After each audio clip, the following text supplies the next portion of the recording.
Hello everyone, আজ আমরা বানাবো এগ কারির রেসিপি। তার জন্য যেগুলো উপকরণটি লাগবে সেটা হয়েছে পেঁয়াজ, রসুন আর টমেটো।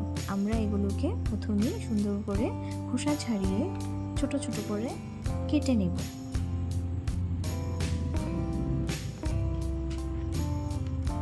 তারপর এগুলোকে ভালো করে ধুয়ে একটা মিক্সিং জারে আমরা আগে থেকেই যে পেঁয়াজগুলোকে কেটে রেখেছিলাম সেগুলো রসুন এর সাথে দিয়ে ভালো করে পেস্ট করে নেব।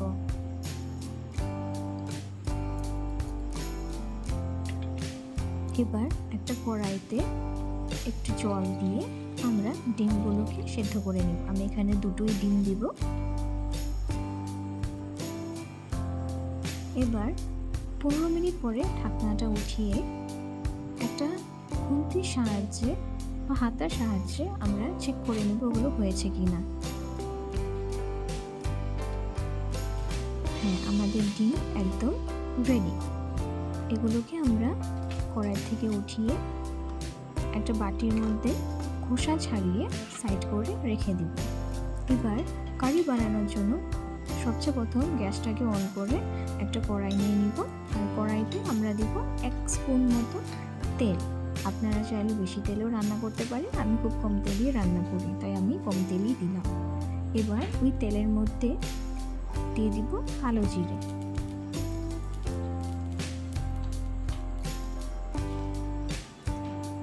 এবার এটার মধ্যে আমরা অ্যাড করব আগের থেকেই পেস্ট করে রাখা আমাদের পেঁয়াজ আর রসুনের পেস্টটা।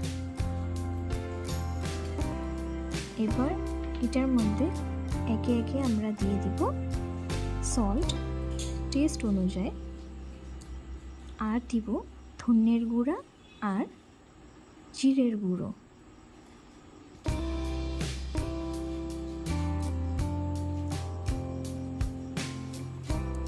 এবার আমরা এটাকে একটু ভালো করে মিক্স করে নেব।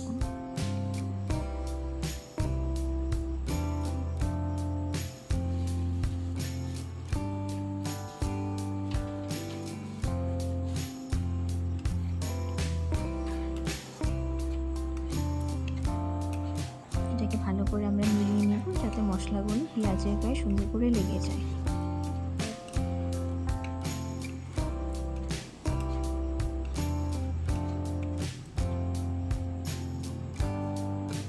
এবার আমরা 5 মিনিটের জন্য এটাকে ঢেকে রাখবো।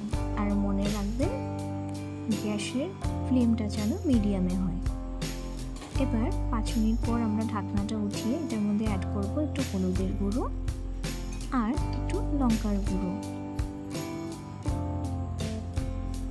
আপনারা চাইলে কাশ্মীরি মির্চও দিতে পারেন বা এমনিও লঙ্কার গুঁড়ো দিতে পারেন, বা চাইলে দুটোই দিতে পারেন। এবার এটাকে ভালো করে আমরা একটু কষিয়ে নিব যাতে পেঁয়াজের কাঁচা গন্ধটা সরে যায়। এবার আমরা অ্যাড করছি আগে থেকে কেটে রাখা টমেটো কুচিগুলোকে। আবার টমেটো কুচিগুলোকে দিয়ে আমরা ভালো করে একটু নাড়িয়ে দিয়ে এটার মধ্যে অ্যাড করব একটুখানি জল যাতে টমেটোগুলো সিদ্ধ হয়ে যায়। এবার ভালো করে কিছুক্ষণ নাড়াচাড়া করে আমরা এটাকে আবার কিছুক্ষণের জন্য ঢেকে রাখবো, ওই ধরো 5 মিনিটের জন্য। তারপর 5 মিনিট পর ঢাকনাটা উঠিয়ে আমরা অ্যাড করব এটার মধ্যে টমেটো কেচাপ। আপনারা চাইলে এটা অ্যাড করতেও পারেন, না করতে পারেন, এটা অপশনাল। আবার আমরা এটাকে একটু নাড়াচাড়া করব আর অ্যাড করব একটু চিনি। এবার ভালো করে আমরা নাড়াচাড়া করতে থাকবো আর মাঝখানে একটু ঢেকেও দিব।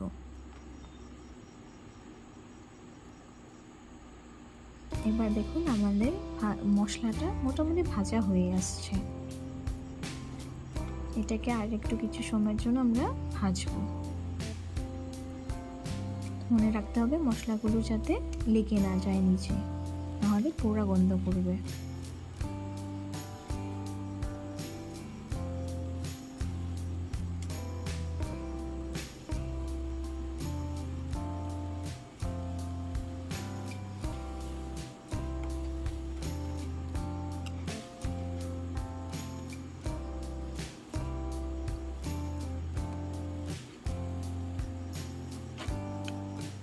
মশলাটা খুব ভালো করে ভেজে নিচ্ছি। এবার আগের থেকে ভিজিয়ে রাখা 1 চামচ মতো সর্ষের গুঁড়ো আমি এখানে দিয়ে দিচ্ছি।